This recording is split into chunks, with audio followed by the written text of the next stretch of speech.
Hey everyone, and welcome back to another video. In this video, I'm going to show you how to get your Calendly embed code. Now, this video is going to be particularly useful for individuals. Let's say that you want to go ahead and add one of your scheduling events to your website.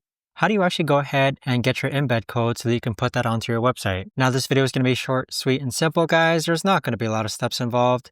Now, first what we're going to do is log on to Calendly. Next, you're going to click on the three dots next to the event, which you want to get the embed code for. Then you want to click on Add to Website, then click on Inline Embed. Now, on the right-hand side here, you have the embed code.